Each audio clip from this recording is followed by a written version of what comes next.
An important part of our Unitarian Universalist heritage is the tradition of the freedom of the pulpit and the freedom of the pew. The freedom of the pulpit means that I'm encouraged to preach whatever I think will be significant and meaningful for us to consider. The freedom of the pew means that you are not expected to believe or do something simply because it is spoken from this or any other pulpit. I realize that's not really a concern with most UUs, but it is our tradition, nevertheless, explicitly. That being said, once a year, members and friends of this congregation contribute all sorts of events and experiences and opportunities to our annual auction, like we've been talking about. Due next Sunday, get those in. And one of my annual auction contributions is to preach a sermon on the highest bidder's choice. Whatever subject you are passionate about or think would be particularly challenging or meaningful or provocative. So if there's a sermon topic you've been hoping to hear addressed, our upcoming auction could be your chance. Bidding will be over 2 weeks, starting near the end of this month. Last year, Kathleen Rawl won the auction sermon, and she chose the very cheery topic of multiple ecosystem collapse in our time. Not cheery, but terribly important, honestly. So if you like this sermon, thank Kathleen, since it was her idea and likely wouldn't have happened otherwise. If you don't like the specifics, blame me. The highest bidder gets to pick the topic, not the content of the sermon. This also feels particularly poignant here on the eve of Indigenous Peoples Day, when we're called to return to a relationship of more interdependence and right relationship with the land and with our environment. This topic also feels particularly important in the wake of Hurricanes Helene and Milton, which were both supercharged by climate change. If you're interested in the data of how much worse various climate disasters are due to climate change, I've been interested in this website, climatecentral.org. They're trying to crunch the numbers on to what extent can we really tell, like, how much worse was Milton? How much worse was Helene as a result of climate change, to the extent that can be estimated. And so I began to pondering the topic of multiple ecosystem collapse in our time. One related article that sprung to mind is from this past February. Some of you may remember it in the New York Times. It read this: "Scientists are freaking out about ocean temperature." Among my least favorite things are sober-minded, data-driven scientists freaking out about something. Here's one quote from a professor at the University of Miami. "The North Atlantic has been record-breakingly warm for almost a year now. It is just astonishing. Like it doesn't seem real." Here's another quote from a professor at the University of South Wales. "The temperature is going off the charts. It's like an omen of the future." After Hurricanes Helene and Milton, and we could list other examples, we now have confirmation that these scientists' warnings were quite prescient. Here's a graph of what scientists were seeing way back in February, months prior to these recent hurricanes. At the bottom in gray, what you're seeing are daily sea surface temperatures of all the other years since 1979. In yellow, we're seeing 2016. In orange, cresting notably above historic trends, we see last year, 2023's really high daily surface ocean temperatures. And well above that in red, we see this year, 2024. So extrapolating from this data, scientists have been sounding the alarm that the warmer waters in the Atlantic could fuel a strong and lengthy hurricane season. Fast forward 7 months from that article's publication in February, and we find Hurricane Helene devastating western North Carolina, Appalachia, and many other areas to the extent that can really only be called cataclysmic and apocalyptic. And Hurricane Milton carving out a destructive path and spawning tornadoes across Florida.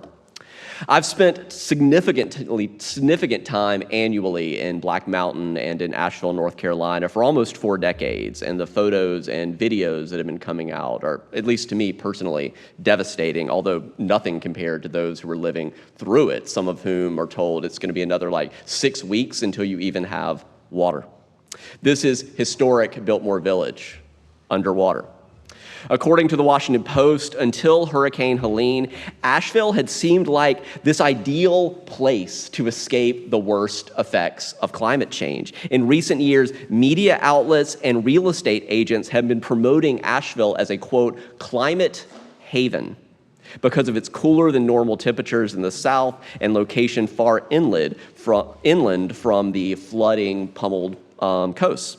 Last year, the Asheville Citizen-Times reported on worries that the city would be overcrowded due to all of the climate migrants seeking to come there to escape the effects of climate change. And then the flooding came. So to me, this is just a fresh warning that if you live somewhere that you think, oh, we're not going to be affected by climate change, well, that's what Asheville thought. This is the beautiful and inspiring River Arts District just underwater. Total devastation. Entire homes just floating away throughout Appalachia. This is the corner of Lake Eden Road and Old US 70. It's 1.5 miles is the only way in and out, both to Camp Rockmont, where I spent my summers, starting with age 10 through age 21. It's also the only road, like just literally a few hundred miles up that road, is the only way to get to the local high school that serves more than 600 students. This is that same road after Helene. These disasters are another in a long line of examples that when a strong consensus of scientists, not these bad faith actors that are being paid by fossil fuel companies, when they are warning us to get serious about climate change, we need to get serious about climate change. We need a Green New Deal, and we needed it years ago. The first Earth Day was more than 50 years ago. And back then, we already had more than enough evidence that we needed to seriously change our ways. The problem is not the lack of evidence, it is the presence of greed, of willful ignorance, and of active disinformation. Although some people continue to ignorantly or willfully deny climate change, the writer and activist Wendell Berry is right that whether we and our politicians know it or admit it or not, nature is party to all of our deals and decisions. Nature has more votes, a longer memory, and a sterner sense of justice. If you are interested in the changes we may need to make to shift beyond multiple ecosystem collapse and co-create a planet that is sustainable for generations to come, the number one recent book I would recommend remains the one I actually preached about on Earth Day. It's titled Not the End of the World by Hannah Ritchie, a professor at the University of Oxford. Her book is short, it's accessible, it's inspiring. She covers how we would create the needed changes in 7 areas: air pollution, climate change, deforestation, food, biodiversity loss, ocean plastics, and overfishing. I'm tempted to return to that book for an even deeper dive because there is so much to say just about that, but I want to bring in some additional angles. If you've already read Ritchie's book based on my Earth Day sermon or your own research, I've got you on more book recommendations. Another recent book I've been reading in preparation for this sermon is titled Life After Doom, Wisdom and Courage for a World Falling Apart by the author and activist Brian McLaren. Or since I love poetry, I'll begin by inviting you to hear the title poem from To the Last Be Human, and you can see how it's kind of bracketed out. The Last Human is kind of in there.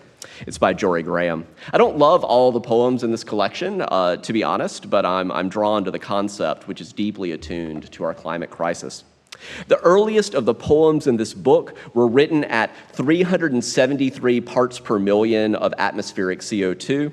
The most recent at 414 parts per million. That is to say, Jory writes, the old calendar of 2002 and 2020 respectively, inviting us to reframe, climate is that serious. Maybe we should reframe how we tell time. The body of work gathered here stands as an extraordinary lyric record of those 18 calamitous years, a glittering, teeming, anthropocentric journal rife with hope and raw with loss. The title poem goes like this. Today, I am getting my instructions. I am getting them from something holy, a tall thing in a nest, in a clearing. There is little dread, no memory, and everything's looking for signs. We don't know if this is the way forward or the way back. Do you? Is it 100 yards or 1,000,000 years? A small conifer appears to be laughing. What is it we mean by okay? Take this October, the deep white turn the air is taking. How many more Octobers? Is there another October with us in it? Blood flows through my hand writing this. The crows glance through the upper branches. They are not waiting. It's October, right now. 5 Octobers since 2019 when that poem was written, and so much more has been lost in the meantime. Yet, as the parent of a 16-month-old, I cannot and I will not give up in the struggle to co-create a world that he and all future generations deserve. Is that merely my wishful thinking, or is it possible? There are 2 quotes that come to mind when I consider what are we capable, are we humans, is our species capable of the paradigm shifts that are needed to move from multi-system collapse toward a sustainable planet? The first quote is from Frederick, who died just 3 weeks ago at the age of 90. He was a professor of comparative literature at Duke University, and perhaps his most famous remark, there's actually some pretty radical English professors out there, he's one of them. He said this: "It is easier to imagine the end of the world than it is to imagine the end of capitalism." We need to be deeply serious about confronting the dire news of climate change. And we also need to be clear that sometimes it's easier to be doom and gloom and just imagine how bad it can get instead of doing the harder and even more important work of imagining a better way. Along the lines of trying to help us more skillfully and wisely imagine possible futures, the second quote is from the science fiction writer Ursula K. Le Guin. A decade ago in 2014, this is very much worth revisiting and rereading, she delivered a powerful acceptance speech for the National Book Foundation's Medal for Distinguished Contributions to American Letters. It included this quote: "We live in capitalism. Its power seems inescapable, but so too did the divine right of kings." You know, if you lived during the divine right of kings, how could Louis and the Sun Palace, how could that ever end? Well, maybe a guillotine here or there. I don't know. She's right. We make a tremendous strategic error anytime we limit ourselves to only what has happened before or what it's like in the present. Unexpected events and our own individual and collective action can and do sometimes bend the arc of the universe toward justice. I also want to be sure to anchor these theological reflections in our new UU values and covenant that seek to keep love at the center. And I relatedly appreciate the activist Derek Jensen's reflections on what is it that sustains you in the sometimes demoralizing work for climate justice when it seems like the powers that be, you just have like these, I don't know, the first thing that comes to mind is like Reagan taking the solar panels off the White House, right? That, it's just stupid, willful ignorance that's just making us all worse. So Jensen writes this: "Why am I an activist? I'm an activist because I'm in love. I'm in love with the earth, with the salmon, with the trees outside my window, with baby lampreys living in sandy stream bottoms. I'm in love with slender salamanders crawling through the duff. And if you love, you act to defend your beloved. Of course, results matter to you, but they don't determine whether you make the effort. You don't simply hope your beloved survives and thrives. You do what it takes. And if my love for the earth doesn't cause me to protect all beings, all those that I love and the planet itself, it's not love." To better equip us for our collective effort grounded in love, I will begin to move toward my conclusion by sharing with you some recommendations from Echo America. It's a national nonprofit that seeks to build institutional leadership and public support and political resolve to find climate solutions in the United States. If you're curious to learn more or study their recommendations, just go to echoamerica.org, click on resources, and what I'm sharing with, there's a lot of stuff under resources. I'm especially sharing with you under their climate action guides and under their 5 steps to effective climate communication. Have any of you ever had a frustrating conversation with someone about climate change? I certainly have. By no means will these 5 steps persuade everyone you talk to, but they are some of the proven best practices to give you the best chance of having an effective and impactful dialogue instead of doing what I sometimes think of like banging your head against a brick wall and the brick wall is unaffected and your head just starts to hurt. So how do we do this better? This is what they found. Start with people and stay with people. If you want people to care about climate change, you actually have to care about them. You can't just come with like, why are you so stupid? Like, that doesn't work. You got to listen. You got to find out what are their concerns, what are their values, and then link up climate change to that. Their family, their community, their health, their wanting clean air and clean water for their children and for them, et cetera. Move from people to climate. 2, make it real. Focus on the local realities that everyone can see with their own eyes, like changing seasons that everyone can remember, like just a few years ago, like this season was not like this. Or hurricanes, depending on where you are. Include a memorable factor too from a mutually trusted source. Bring forward your own climate journey to personalize the issue. In general, stories sell and numbers numb.